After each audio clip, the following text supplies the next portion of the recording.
Welcome to Global Trends. Please subscribe and hit the bell icon for more breaking updates.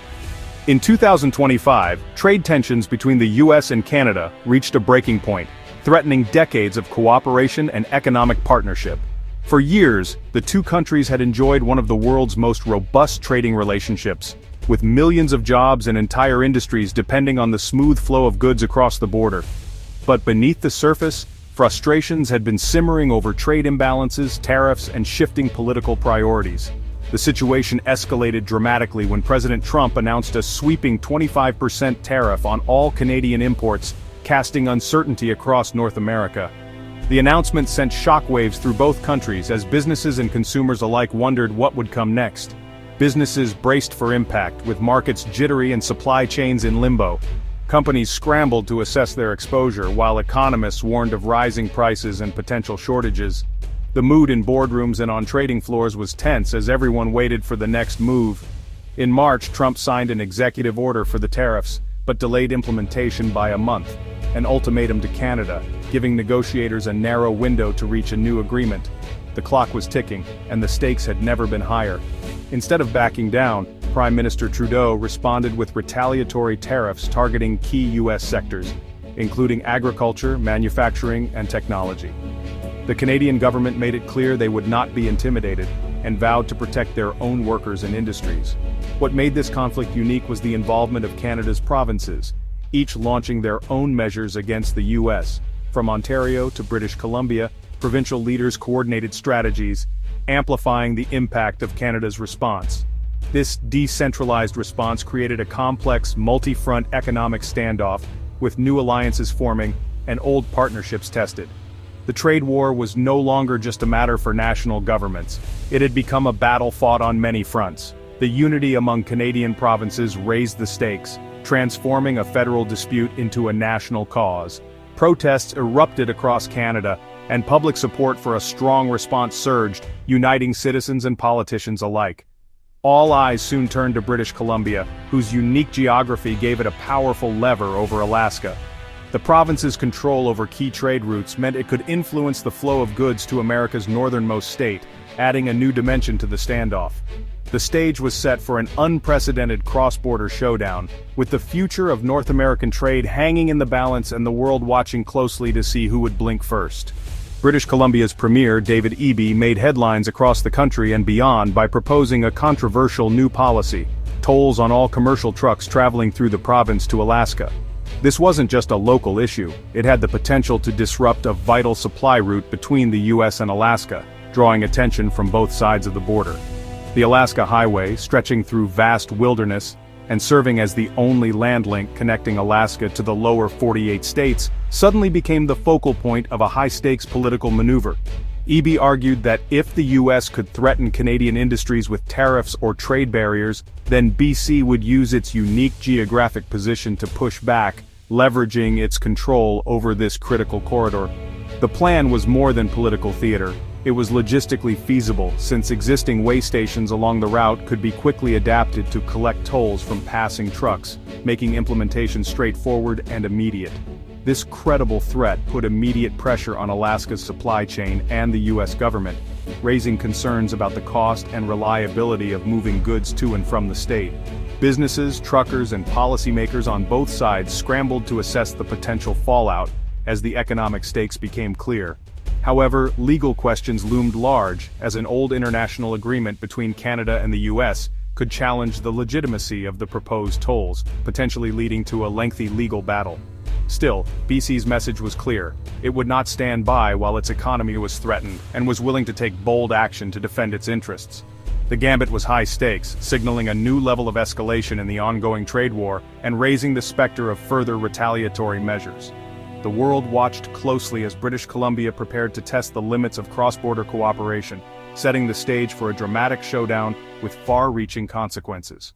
British Columbia's bold move didn't just make headlines, it set off a chain reaction across the country as provinces from coast to coast began to coordinate their own responses. The sense of urgency was palpable, and soon, a wave of coordinated retaliation swept through Canada's political landscape. Ontario, led by Premier Doug Ford, quickly took decisive action. The province imposed a 25% surcharge on electricity exports to the U.S., a move that hit American consumers and businesses directly in their wallets. This was more than a symbolic gesture. It was a calculated economic response designed to send a clear message to Washington. In the Yukon, Premier Ranj Pillai announced a halt to all liquor purchases from U.S. companies and barred American firms from bidding on government contracts. These measures, though targeted, sent shockwaves through local economies and signaled that even smaller provinces would not stand by quietly. Even less populated regions and territories joined in, eager to show their support and national solidarity against the U.S. tariffs. From the Atlantic to the Arctic, communities rallied together, determined to make their voices heard. Grassroots protests erupted in places like Yukon, where residents called for their own tolls on American goods, and even floated the idea of banning American athletes and celebrities from local events. The energy on the streets was matched by a surge of online activism and petitions. While not every idea made it into official policy, the message from every corner of the country was unified and unmistakable. Canada would fight back on every front, using every tool at its disposal. This decentralized, province-led strategy created a complex web of economic pain points for the U.S., making it difficult for American officials to predict or counter every move. It marked the beginning of a new era in Canada-U.S. relations, one defined not just by federal action, but by the rising influence of provincial power and collective resistance. The United States now faced not just Ottawa, but a determined coalition of provinces, each defending their own interests and standing together in unprecedented unity. British Columbia's proposed tolls threatened Alaska's already fragile supply chain. While most goods arrive in Alaska by sea, trucks carry time-sensitive and high-value items, especially fresh food and critical oil industry supplies. Any delay or cost increase would hit Alaskan consumers immediately, raising prices and reducing availability. The Alaska Trucking Association warned of higher transportation costs and disrupted logistics, with small businesses especially vulnerable. For Alaskan families, the tolls meant more expensive groceries and essentials. The state's oil and gas sector, reliant on overland shipments, faced costly delays. Truckers and logistics companies were left scrambling, unsure how to absorb or pass on the new expenses. The economic ripple effects threatened the stability of Alaska's entire supply network. Alaskans met Canada's retaliatory measures with frustration, anxiety, and a surprising degree of empathy. Governor Mike Dunleavy urged for diplomacy, warning that unilateral actions would only hurt ordinary people.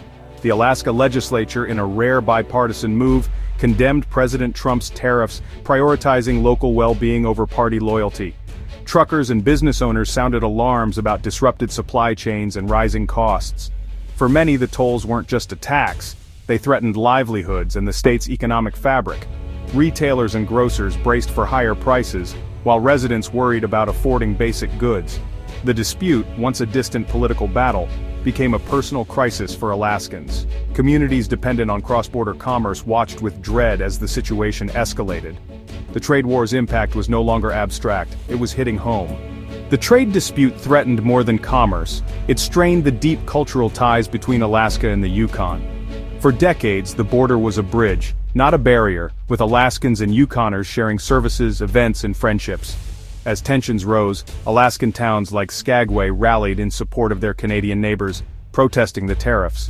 Local leaders reached out across the border, determined to preserve community bonds despite political friction. Yet, some Yukoners called for boycotts of Alaskan businesses and cross-border travel dropped sharply. Still, traditions like the Kluane-Chilkat International Bike Relay endured, symbolizing resilience. Alaska's tourism industry, especially cruise ships reliant on BC ports, faced new uncertainty.